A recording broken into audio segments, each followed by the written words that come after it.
Good morning. जैसा कि आपको पता है कि आज हम 10th क्लास में बायोलॉजी के अंतर्गत जो चैप्टर पढ़ने जा रहे हैं उसका नाम है परिवहन। परिवहन को अंग्रेजी में ट्रांसपोर्टेशन कहते हैं। ट्रांसपोर्ट में होता क्या है, तो कोई भी सामान एक जगह से दूसरी जगह हम क्या करते हैं, भेजते हैं, लाते हैं, ले जाते हैं, ट्रांसपोर्टेशन। तो यहाँ भी वही चीज़ है, कुछ किस चीज़ का ट्रांसपोर्ट करना है वो चीज़ बदल जाएगा लेकिन प्रक्रिया वही रहेगी। तो आज हम जो पढ़ रहे हैं पौधों में, कहाँ पढ़ रहे हैं, पौधों में परिवहन। क्या है, परिवहन। इसको अंग्रेजी में लिखेंगे तो क्या हो जाएगा, ट्रांसपोर्टेशन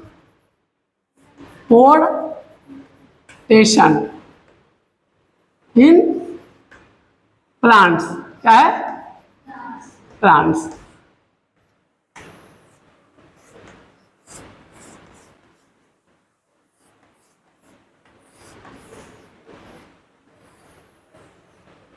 तो इसमें क्या है बुआ, परिवहन तंत्र के बारे में हम पहले चर्चा करेंगे। तो तंत्र क्या होता है, सिस्टम होता है। क्या होता है, सिस्टम। जैसे कंप्यूटर सिस्टम में क्या होता है, कंप्यूटर सिस्टम में क्या क्या होता है बताइए, माउस, सीपीयू, कीबोर्ड, मॉनिटर। अच्छा ठीक है, इनपुट डिवाइस, आउटपुट डिवाइस और माने सीपीयू सब होता है। सारा चीज मिला करके तब सिस्टम बनता है। ऐसे ही चूंकि ये क्या है, परिवहन तंत्र है, अंग्रेजी में कहेंगे तो क्या हो जाएगा, ट्रांसपोर्टेशन। हाँ, सिस्टम। क्या है, बिल्कुल सही, आप सिस्टम है। तो सिस्टम में बहुत सारा चीज होगा। तो ये जो पहले इधर लिखे हैं, तो पौधों में पदार्थों का परिवहन। पदार्थ माने कुछ चीज है जो कि पौधे के लिए बहुत जरूरी है, उसका ट्रांसपोर्टेशन। क्योंकि पौधे कुछ चीज लेते हैं, इसके बाद जैसे प्रकाश संश्लेषण में क्या लेते हैं, जमीन से जल लेते हैं, खनिज लवण लेते हैं, और वायु से कार्बन डाइऑक्साइड लेते हैं। सूर्य की उपस्थिति में हरी पत्तियां जो होती है क्या बनाती है, हमारे लिए भोजन बनाती है। और भोजन बनाने के साथ ही ऑक्सीजन भी क्या करती है, छोड़ती है। तो ऑक्सीजन छोड़ती है, उस ऑक्सीजन का हम क्या करते हैं, हाँ, उस ऑक्सीजन को हम लोग ग्रहण करते हैं और उससे फिर हम अपना काम करते हैं। फिर हम लोग CO2 छोड़ते हैं। उस CO2 का प्रयोग कौन करता है, पेड़ पौधा। इस तरह से हम दोनों आदमी क्या रहते हैं, एक दूसरे पर निर्भर है। कोई भी माने आप जानवर ले लीजिए, कुछ ले लीजिए, तो क्या होता है, वो आपको एक दूसरे से क्या होता है, माने निर्भर होता है। दूसरे पर क्या होता है, निर्भर होता है। एक के बिना दूसरे का काम नहीं हो सकता है ना।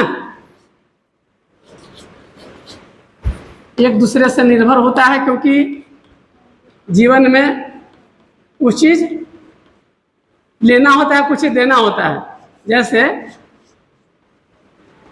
पेड़ पौधे के लिए उसके जीवन में क्या लेना है, कच्चा पदार्थ के रूप में जो बोले हैं सो लेना है। हम लोग को क्या लेना है, जो जानवर है, हम लोग सांस के लिए क्या लेंगे, जीव जंतु ऑक्सीजन लेंगे। तो ये क्या करेगा, ये O2 देता है, ये ले लिया, ये क्या किया, CO2 छोड़ दिया, ये ले लिया। तो ये हम पहले पढ़ चुके हैं प्रकाश संश्लेषण में। आज हम चलेंगे पौधों में जो परिवहन है उसके अंतर्गत केवल परिवहन की चर्चा करेंगे। तो परिवहन किस चीज का होता है, जल। जल को क्या बोलेंगे, वाटर बोलेंगे। और खनिज लवण को मिनरल्स बोलते हैं। क्या बोलते हैं, मिनरल्स। मिनरल्स आपको भोजन के तौर पर क्या क्या जरूरी है आपके शरीर के लिए, जो बैलेंस डाइट पढ़ते हैं तो उसमें बहुत चीज जरूरी होता है। जैसे कार्बोहाइड्रेट जरूरत होता है। कार्बोहाइड्रेट का क्या काम होता है, आपको एनर्जी देने का काम, इंस्टेंट ऊर्जा, शक्ति जिससे आप काम कर पाते हैं, जो कि ATP के रूप में संचित आपके शरीर में होता है। उसी तरीका से आपको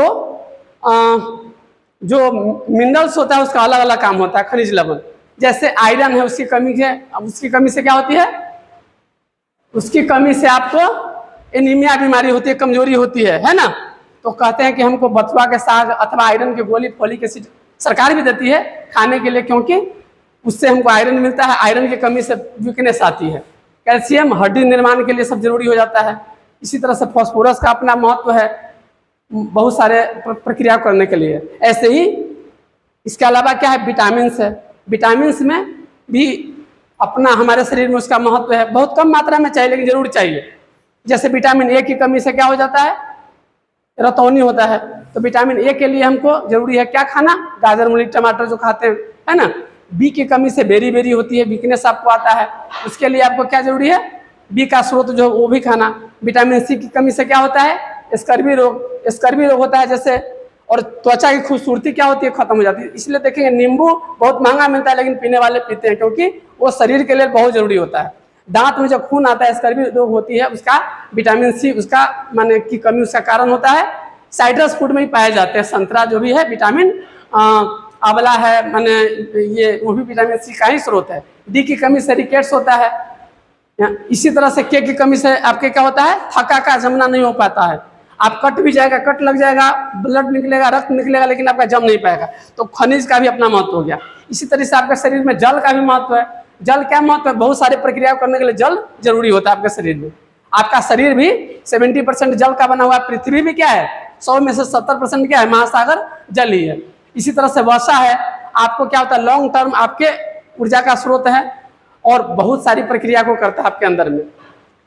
ऐसे तो वो सब कहाँ से हमको मिलता है, हाँ पेड़ पौधा से भी, कुछ जानवर जंतु से भी मिला, अल्टीमेट तो सूर्य से मिलता है, लेकिन जीव जंतु से भी मिला तो कहाँ से मिलता है, इससे मिलता है। तो परिवहन हम यहाँ पर अपने आप को कर रहे हैं, जल और खनिज लवण किसके सापेक्ष में, ये पौधों में। तो पौधों में वाटर कैसे जाता है और मिनरल्स कैसे जाता है। तो मिनरल्स में जैसे क्या हो जाएगा, नाइट्रोजन हो जाएगा, है ना, फास्फोरस हो जाएगा, है ना,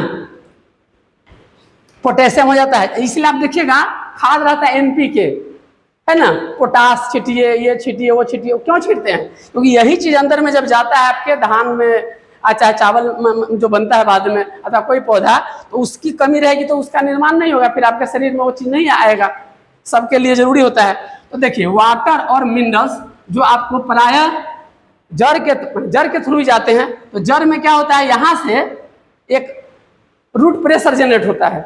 माने रूट प्रेशर क्या होता है इसके अंदर में, कि यहाँ से पानी खिंचाता है, और खिंचाने के बाद क्या होता है, ऊपर की ओर जाता है पत्ती, जहाँ पर भोजन बना सके। आप कहिए कैसे, बारिश होती है तो घर में देखते हैं आपका सलकी मारता है तो क्या होता है, पानी तो नीचे रहता है, लेकिन सलकी मारता है तो आपके दीवार पर ऊपर भी पानी आगे रहता है, कैपिलरी एक्शन के कारण, है ना, नीचे का। तो आपको पानी क्या होता है, इस डायरेक्शन में जाता है। और आपको देखना है, जांचना है, एक साग ले लीजिए, कुछ ले लीजिए, और उसको क्या कीजिए, रंगीन पानी में क्या कर दीजिए, आप उसको रोप दीजिए। आप रंगीन पानी, और 2 दिन के बाद ऊपर काटिएगा तो रंगीन पानी कहाँ चला गया रहेगा, ऊपर। कैसे चला गया, क्योंकि इसमें जो होता है 2 चीज होता है। एक होता है क्या कहते हैं लिखे में, जाइलम फ्लोएम। क्या होता है, एक होता है जाइलम, एक होता है जाइलम, और दूसरा होता है फ्लोएम।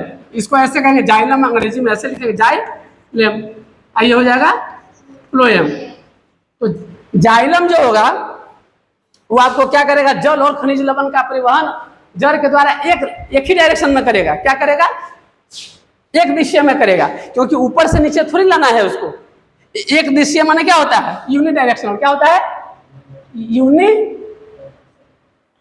डायरेक्शनल। डायरेक्शनल माने कोई घर होता है जिसमें आपका एक ही गेट होता है, केवल जा सकते हैं, आ नहीं सकते हैं। आप मंदिर में देखते हैं कभी पूजा पाठ होता है तो इधर से जाते उधर से आते भी है। तो यूनि डायरेक्शनल होता है, एक डायरेक्शनल। इसको कहते हैं बाई डायरेक्शनल। क्या कहते हैं, बाई डायरेक्शनल, माने 2 डायरेक्शनल में कुछ चीज। जैसे ये खनिज लवण जो भी चीज है एक ही डायरेक्शन में जाएगा। कहाँ जाएगा, जड़ में, जड़ से तना में, तना से कहाँ है, पत्ती में, पत्ती में जाएगा तो वहाँ एक क्रिया होगी, उसको कहते हैं वाष्पोत्सर्जन। नाम ही से स्पष्ट है, वाष्प का उत्सर्जन, भाप का उत्सर्जन किसके द्वारा होता है, रंध्र के द्वारा। आपको पत्ती जो होती है ना, उसके चारों बगल जो पत्ती आपको होती है, ये है ना, जो आपका कोई भी चीज का पत्ती देखिएगा, इसमें देखिएगा आप इसको, अथवा घास को ही देखिए, घास में आप कोई पोलोथीन रख दीजिए, कल आइएगा तो देखिएगा ठंडी के महीना में खास करके अंदर में क्या होगा, वहां पानी जमा रहता है। तो कहाँ है, तो जलवाष्प छोड़ा, जलवाष्प कहाँ से निकला, जलवाष्प जो आपको पत्ती के द्वारा निकला वाष्पोत्सर्जन की क्रिया में, वही आपको फिर जम करके क्या बन जाता है, पानी बन जाता है। क्योंकि वेपर भाप जो होता है वो पानी बन जाता है। ढकना के ऊपर भी देखते हैं कि भाप है ना। अब मम्मी जब उठाती है तो उसके ऊपर पानी निकलता है, तो क्यों वही भाप जो है सो बर्फ बनता है, बर्फ फिर भाप बनता है, पानी बनता है। वो आपने अवस्था के परिवर्तन में पहले कर चुका है। तो देखें, तो पौधे में भोजन और अन्य पदार्थ का परिवहन कैसे होगा, तो कुछ एक दिशीय होगा, कुछ द्विदिशीय होगा। जैसे यहाँ से भोजन बन गया, अब भोजन बन गया तो ऊपर जाना चाहिए, नीचे भी जाना चाहिए, है ना। ये भोजन तैयार हो गया तो भोजन, जड़ को भी तो जरूरी है ना, जड़ काम करे उसको चाहिए कि नहीं, तो कुछ नीचे भी आएगा, कुछ ऊपर भी जाएगा। लेकिन खनिज लवण कहाँ जाएगा, जल ऊपर, एक ही डायरेक्शन में जाएगा। तो जो खनिज लवण को ले जाए उसको जाइलम कहते हैं। उसका काम किसका काम हुआ, जाइलम। और जो तैयार भोजन को सबतर क्या करे, मम्मी के किचन में, है ना, परोर आलू सब भेज दिए, पानी भेज दिए, मसाला भेज दिए, एक तरह से जाइलम की तरह हो गया। अब वहाँ जो खाना बन गया उसमें से इस रूम में भी जाता है, पापा के पास भी जाता है, बेटा के पास भी जाता है, दादी के पास भी जाता है, सब डायरेक्शन में जाता है खाना, है ना, तैयार हो जाता है। तो उसको क्या कहेंगे, किसका काम हो गया, जैसे कि तैयार भोजन का। तो तैयार भोजन जो बन गया वो फ्लोएम, उसको काम है उसको कैरी करना। तो दोनों में कुछ अंतर होते हैं। आकृति के बारे में आपने 8वां 9th क्लास में पढ़ चुका है कि कैसे वहां पर जाइलम था, फ्लोएम था। पहले उत्तक था, पादप उत्तक था, जंतु उत्तक था, पादप में फिर क्या था, अलग अलग था, विभजोतक था, एक था क्या होता है जटिल, उसमें भी सरल था, नहीं अलग अलग, पेरेन्काइमा माने कोलेनकाइमा, फिर स्केलेनकाइमा था, बिल्कुल। और इसके अलावा आपको समन्वय उत्तक जो था उसमें क्या था, जटिल में जाइलम और फ्लोएम था। तो जाइलम में 4 चीज का जाइलम बना था, 4 चीज का फ्लोएम बना हुआ था। तो प्राय जाइलम का चारों में से 3 वो चीज क्या रहता है, मरा हुआ रहता है। जाइलम पेरेन्काइमा को छोड़कर बाकी सब मरा रहता है।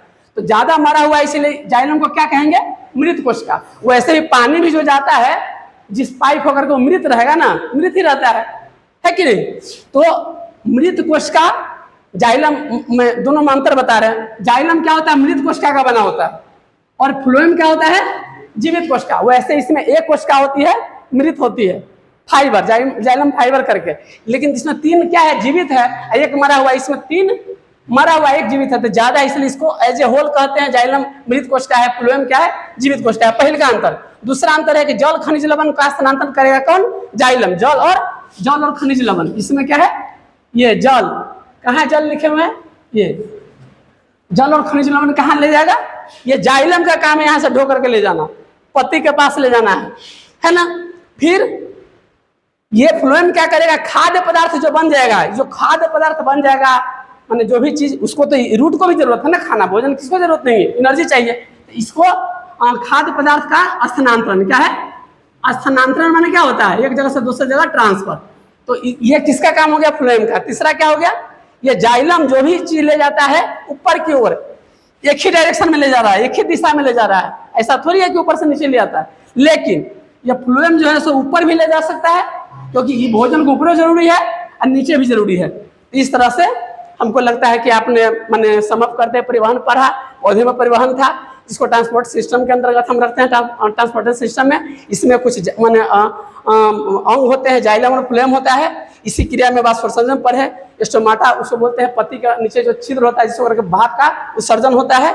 तो वाष्पोत्सर्जन क्या है, तो स्टोमाटा के द्वारा पानी माने जलवाष्प उत्सर्जन की प्रक्रिया को क्या कहेंगे, वही वाष्पोत्सर्जन। पौधे में भोजन और अन्य पदार्थ का परिवहन जो होता है, कुछ एक दिशीय हो सकता है, द्विदिशीय होता है।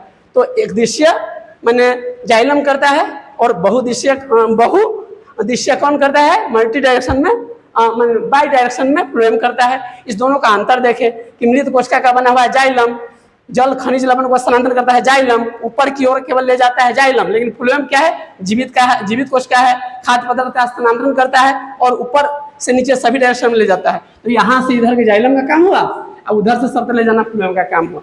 ठीक है, थैंक यू।